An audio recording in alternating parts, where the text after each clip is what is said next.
बहुत पुराने समय की बात है। एक गुरुकुल में कुछ बच्चे अपने गुरु के साथ बैठकर पढ़ाई कर रहे थे। गुरु अपने सभी बच्चों को अच्छे से समझा और पढ़ा रहे थे, लेकिन बहुत समझाने के बावजूद भी एक बच्चे को चीजें समझ में नहीं आ रही थी। गुरु ने उस बच्चे से गुस्से में अपनी हथेली दिखाने के लिए कहा। बच्चे का हाथ देखकर गुरु ने उस बच्चे को पढ़ाई छोड़कर घर जाने के लिए कहा, क्योंकि उस बच्चे के हाथ में पढ़ाई की रेखा नहीं थी।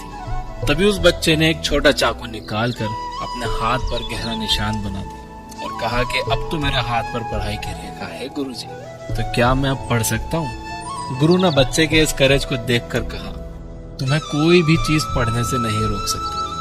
ये बच्चा और कोई नहीं था बल्कि फेमस लेखक महर्षि पनिनी थे, जिन्होंने संस्कृत व्याकरण की बहुत सी किताबें लिखी। तो दोस्तों, आप लोगों को भी अपनी जिंदगी में अपने सपनों के लिए इस बच्चे की तरह ही निडर और अपने इरादों को पक्का रखना होगा, चाहे फिर दुनिया आपसे कुछ भी क्यों ना कहे। अगली कहानी। एक गुरुकुल में रोज मेडिटेशन करने का नियम था। मेडिटेशन करने के बाद अपनी प्रोग्रेस अपने गुरु को बतानी होती थी। एक नए लड़के को मेडिटेशन करने में बहुत परेशानी हो रही थी। वो मेडिटेशन के दौरान फोकस ही नहीं कर पा रहा था, जिसकी वजह से वो बहुत गुस्से में था। उसके गुरु ने उससे पूछा, तुम्हें एग्जैक्टली किस चीज पर गुस्सा आ रहा है? उस लड़के ने कहा, जब भी मैं मेडिटेशन करता हूँ कभी कोई बातें करता हुआ आ जाता है, कभी बिल्ली या दूसरा जानवर आ जाता है। गुरु ने लड़के से कहा कि तुम्हारे आसपास की हर चीज पर तुम्हें गुस्सा आ रहा है, जबकि मेडिटेशन करने का असल मकसद ही गुस्से को अवॉइड करना होता है। तुम्हें कोई तरीका ढूंढना होगा जिससे तुम अपने आसपास के लोगों, जानवरों और चीजों से डिस्टर्ब हुए बिना मेडिटेट कर पाओ। तो फिर लड़का गुरुकुल से बाहर एक पीसफुल जगह ढूंढने निकल पड़ा। उसे एक बहुत शांत एक नदी का किनारा दिखा। उसने वहीं पर अपनी चादर बिछाकर मेडिटेशन करना शुरू किया। जैसे उसने आंख बंद की तो उसे हवा चलने की आवाज आई, वो उस पर गुस्सा हो गया। फिर पेड़ के पत्तों की आवाज आई तो उसे उस पर गुस्सा आ गया। कभी पक्षियों की आवाज आई तो उसे उस पर गुस्सा आने लगा। उसने सोचा कि नदी के किनारे पर बहुत डिस्टरबेंस है, क्यों ना नदी के बीचों बीच जाकर मेडिटेट किया जाए। वो एक नाव में बैठकर नदी के बीचों बीच गया और वहां मेडिटेशन करना उसने शुरू किया। नदी में मेडिटेशन करते वक्त उस लड़के को अच्छा महसूस हो रहा था। फिर वो रोज नाव में बैठकर नदी के बीच में जाकर मेडिटेशन करने लगा। अब वो खुश था कि उसे कोई डिस्टर्ब नहीं कर रहा है, तो वो मेडिटेट कर पा रहा है। एक दिन नदी में मेडिटेशन करते वक्त उसे पानी के छपछपाने की आवाज आई। उसने आंखें खोली तो देखा कि एक बड़ी सी नाव उसकी तरफ आ रही थी। वो बहुत गुस्सा हो गया। वो गुस्से में चिल्लाने लगा, अपनी नाव को यहाँ मत लाओ, उसे मोड़ लो। लेकिन उस नाव ने इस लड़के की नाव को टक्कर मार दी। लड़का बहुत गुस्से में था, लेकिन जब उसने उस बड़ी नाव में देखा तो उसमें कोई भी नहीं था। वो नाव तेज हवा और पानी के बहाव से वहां आ गई थी। तब उस लड़के को अपने गुरु का सवाल फिर से याद आया कि तुम्हें एग्जैक्टली किस पर गुस्सा आता है। लड़का समझ गया कि असल में गुस्सा उसे दूसरे लोगों की वजह से या सिचुएशन की वजह से नहीं आ रहा, बल्कि खुद अपने रिएक्शन पर आ रहा है। इसके बाद से लड़के ने फिर से गुरुकुल के अंदर मेडिटेशन करना शुरू कर दिया, जहां पर पहले ही की तरह डिस्टरबेंस था, लेकिन अब उसने उस शोर को एक खाली नाव की तरह समझना शुरू कर दिया था। इस कहानी से हमें ये सीख मिलती है कि बिना आपकी मर्जी के कोई भी चीज आपको गुस्सा नहीं दिला सकती। किसी चीज पर अगर आपको गुस्सा आता है तो आप उसे एक खाली नाव की तरह ही समझो। अगली कहानी। एक बार एक आदमी ने एक कैंप में बहुत सारे हाथियों को एक छोटी सी रस्सी से बंधा हुआ देखा। रस्सी बहुत कमजोर थी, फिर भी हाथी उसे तोड़कर भागने की कोशिश नहीं कर रहे थे। कैंप के मास्टर ने उस आदमी को बताया कि उन्होंने बचपन से हाथियों को ऐसे ही छोटी रस्सी से बांध रखा है। बचपन में हाथियों के लिए ये रस्सी तोड़ना मुश्किल था। बड़े होते होते हाथियों ने यह कबूल कर लिया कि वो ये रस्सी कभी भी नहीं तोड़ पाएंगे, इसलिए हाथियों ने ये रस्सी तोड़ने की कोशिश करना भी बंद कर दिया। इस तरह से इंसान भी अपनी जिंदगी के कुछ फेलियर्स के बाद ये यकीन कर लेते हैं कि वो कभी जीत नहीं पाएंगे, या पहले कभी उन्होंने कुछ देखा है कि किसी चीज में किसी को नुकसान हो गया है तो ये भी उसको नहीं कर पाएंगे। आपको ये बात हमेशा याद रखना चाहिए कि अगर कोई पत्थर हथौड़ों के 100वें वार से टूटता है तो इसका मतलब ये बिल्कुल नहीं हुआ कि पहला वार बेकार था। आपको अपने गोल्स और सपनों को पूरा करने के लिए लगातार कोशिशें करते रहना चाहिए। एक दिन आप इतने कैपेबल जरूर हो जाओगे कि अपना गोल हासिल कर सको। अगली कहानी। एक बार एक राजा ने अपने राज्य के एक रास्ते पर बड़ा सा पत्थर रखवा दिया और छुप कर उस रास्ते पर नजर रखने लगा। राजा देखना चाहते थे कि कौन उस पत्थर को हटाएगा। उस रास्ते से बहुत से लोग निकले, लेकिन किसी ने पत्थर नहीं हटाया, बल्कि कुछ लोगों ने रास्ता साफ ना होने की वजह से राजा को ही दोष दिया। तभी वहां एक आदमी सब्जियों का तांगा लेकर उस रास्ते पर आया। उस आदमी ने बहुत मेहनत करके उस पत्थर को हटाया। पत्थर के नीचे एक लिफाफे में सोने के सिक्के और एक कागज रखा हुआ था, जिस पर लिखा था कि ये इनाम पत्थर हटाने वाले के लिए है। इस कहानी से हमें ये सीख मिलती है कि हमारे रास्ते में आने वाली रुकावट हमें और बेहतर करने और बेहतर बनने की अपॉर्चुनिटी भी देती है। ये हमारे ऊपर डिपेंड करता है कि हम कैसे उस अपॉर्चुनिटी का फायदा उठा सकते हैं। अगली कहानी। एक लड़की अंधी होने की वजह से खुद से बहुत नफरत करती थी। उसे पूरी दुनिया में सिर्फ अपने बॉयफ्रेंड से ही प्यार था। वो अक्सर अपने बॉयफ्रेंड से कहती थी कि अगर वो देख पाती तो तुरंत उससे शादी कर लेती। एक दिन उस लड़की को किसी ने आंखें डोनेट कर दी, जिसके बाद वो पूरी दुनिया को देख सकती थी। फिर उसके बॉयफ्रेंड ने उससे पूछा कि अब तुम सब कुछ देख सकती हो, तो क्या अब मुझसे शादी करोगी? लड़की अपने बॉयफ्रेंड को देखकर हैरान हो, क्योंकि उसका बॉयफ्रेंड भी अंधा था। लड़की ने उससे शादी करने से इनकार कर दिया, जिसके बाद लड़के ने दुखी मन के साथ उससे कहा, मेरी आंखों का ध्यान रखना, और वो वहां से चला गया। दोस्तों, जैसे जैसे इंसान के हालात बदलते हैं, वैसे वैसे उनकी सोच भी बदल जाती है। जिन लोगों ने बुरे वक्त में उनका साथ दिया होगा, कई लोग उन्हें भूल जाते हैं, बल्कि कभी कभी तो अपनी जिंदगी दूसरों के नाम करने पर भी कोई अप्रिसिएशन नहीं मिलता है। तो जो लोग आपका हमेशा साथ देते हैं, उनकी कदर करना सीखो, उन्हें अप्रिशिएट करो। हर किसी को केयर करने वाले लोग नहीं मिलते। आपके हालात जितने अच्छे और जितने बेहतर होते चले जाते हैं, आपको उतना ही ज्यादा दयालु बनना चाहिए।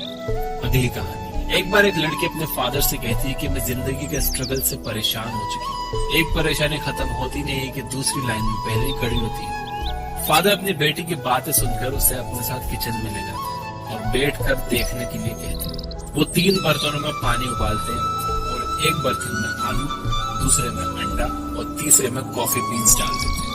20 मिनट के बाद अंडा, आलू प्लेट में और कॉफी को कप में निकालते हैं और अपनी बेटी को समझाते हैं कि ये आलू हार्ड से सॉफ्ट हो गया, अंडा नाजुक से हार्ड बन गया और कॉफी बीन्स एक टेस्टी ड्रिंक बना।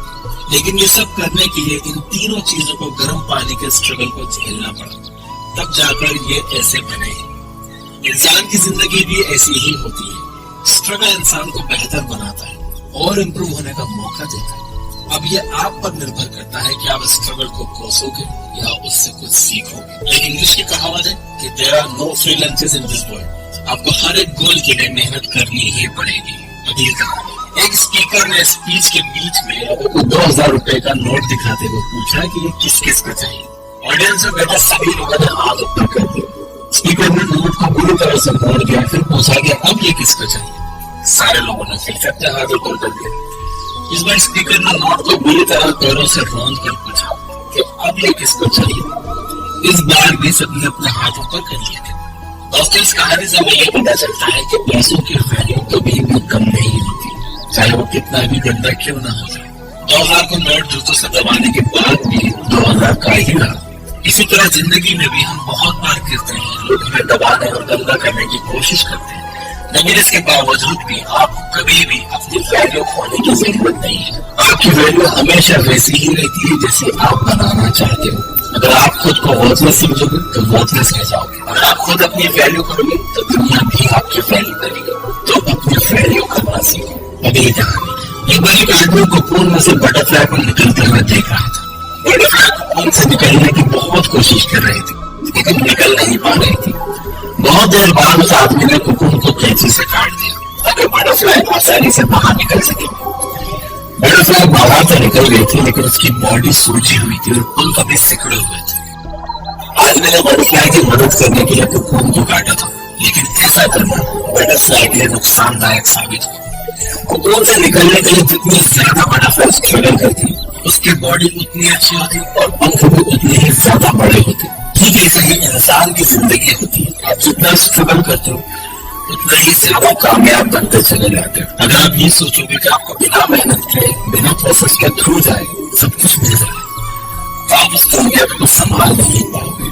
जैसे कि एक चिड़ियाघर है जिसे खाना आसानी से मिल जाता है, अगर आप उसे एक जंगल में छोड़ दोगे तो उसे दूसरे जानवर मार देंगे, क्योंकि उसने कभी लड़ना सीखा ही नहीं, जैसे उसके थ्रू गया ही नहीं, ऐसे सब कुछ रफियानी से मिलेगा।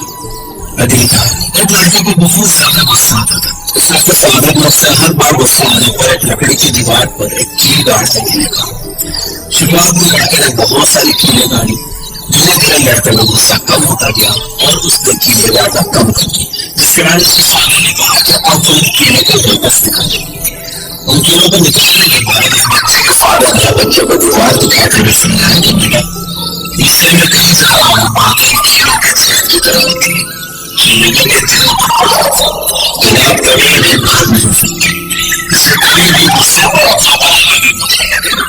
उस समय की गई बातों को आप कभी भी वापस नहीं ले सकते। आप इंसान के दिल पर मत चुके रखें, इससे अपने गुस्से को कंट्रोल करना सीखें।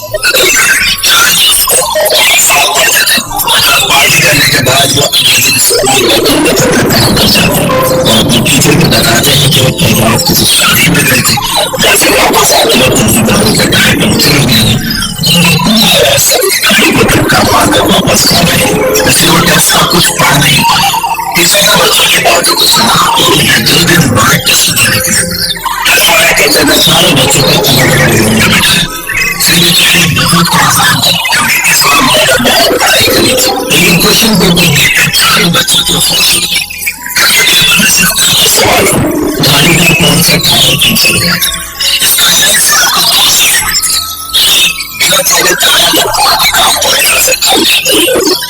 दूसरे झूठ बोलने से कभी किसी का बुरा नहीं, अगर स्टूडेंट सच बता देते तो उन्हें ये सिचुएशन फेस ही नहीं करनी पड़ती। एक आदमी को अपने इंटेलिजेंस पर बहुत ध्यान से बात करने के लिए पहाड़ की चोटी तक चढ़ गया। यहाँ तक चलकर उसने भगवान से पूछा, आप लोग करोड़ों साल कितने सालों के बराबर होंगे? भगवान ने जवाब दिया, 1 मिनट। इसके बाद उस आदमी ने भगवान से पूछा, आपके लिए करोड़ों रुपए कितना पैसा के बराबर होंगे? भगवान ने जवाब दिया, 1 रुपए के बराबर।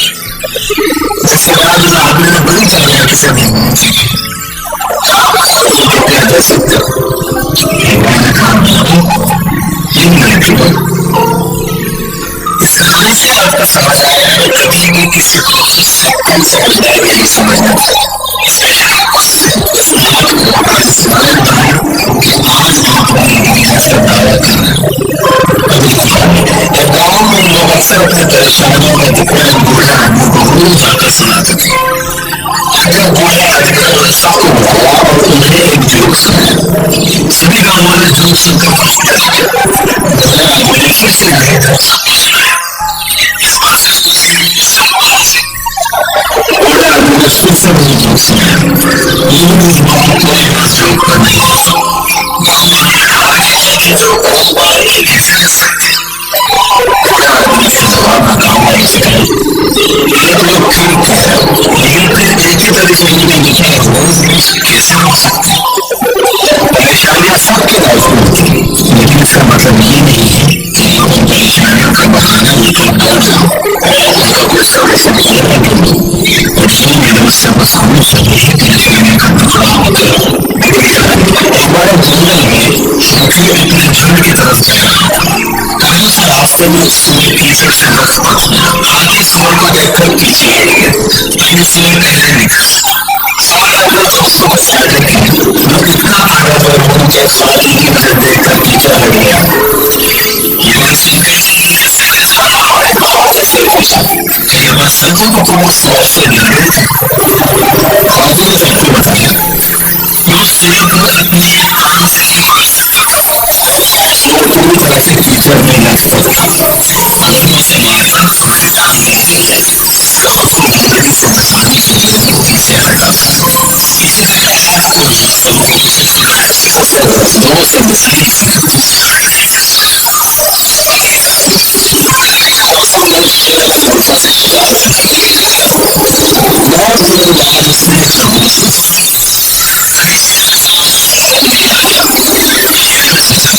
इस खरगोश से थोड़ा लेट गई थी, उसे छोड़कर भागने की कोशिश की। शेर खरगोश को छोड़कर अच्छे से बना के शेयर करते हैं।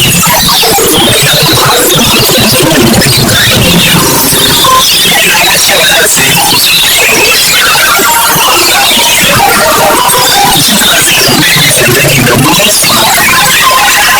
हमेशा उसकी हमें हर वक्त को बेहतरीन समझना चाहिए, खुशी से उठाना चाहिए। एक दिन रात और शाम रेगिस्तान में चल रहे थे, तभी अचानक दोनों के बीच किसी नाव में हादसा हुआ। इस वजह से नाव ने शाम को तब तक बता दिया। शाम को धोखा मिलने पर बहुत दुखी हुई, सब दुखी मन के साथ विलुप्त उठाने लगा। कुछ दूर चलने के बाद उन्होंने पानी का तालाब देखा। दोनों पानी पीने के लिए उस तालाब के पास गए। तालाब के पास बहुत फिसलन थी, उससे शाम फिसल कर तालाब में गिर गई। राम को तुरंत शाम को तालाब में डूबने से बचा लिया। शाम ने इस बात का पता लगा, लेकिन थोड़े रस रहने वाली बात थी। उन्होंने शाम से कहा, जब मैंने तुमको पढ़ा कि वक्त में बेहतर नहीं थी, और जब मैंने तुम्हारी जान बचाई तो तुमने मौत की घड़ी क्यों नहीं? शाम ने आपको जवाब दिया, ये बिल्कुल जोर पहुंची है, दुख देता है। और हमेशा उसे गलत साबित चाहिए ताकि दूसरों की जवाब देने को हमेशा दिल में बैठा रहे। और जब कोई आपके साथ अच्छा करता है तो आपको उसे ऐसे ही आगे देना चाहिए। तो कोई भी गलती वाली हो तो चूका उसे मिटाना चाहिए। सामने सामने ये सबक देता है कि इंसान को हमेशा अपनी जिंदगी में पॉजिटिविटी से बदलाव देना चाहिए। हमारे खेल के थे बात है गुस्सा होती है, लेकिन मुसीबत के वक्त में भी वही हमारे पास सबसे आगे रहेगा। इसलिए मुझे सांस करेगा कि पॉजिटिव चीजों पर फोकस करिए। जो दोस्त मीटिंग होता है मीटिंग पॉइंट पर हमेशा सीखे इन वीडियो को अपने सभी चाहने वालों के साथ शेयर करें। वीडियो पसंद आए तो इसे लाइक करना, और इस वीडियो से आपको थोड़ी भी काम मिली आपकी परेशानियों से निकलने का कोई थोड़ा भी रास्ता दिखा तो कमेंट जरूर। मैं आप सबको कमेंट करूँ, कमेंट्स मुझे इंस्पायर करते हैं बहुत अच्छा काम है। और रियल लाइफ स्टोरी सुनने के लिए लाइक करें। स्टोरीज और आपको बहुत इंस्पायरिंग रियल लाइफ स्टोरीज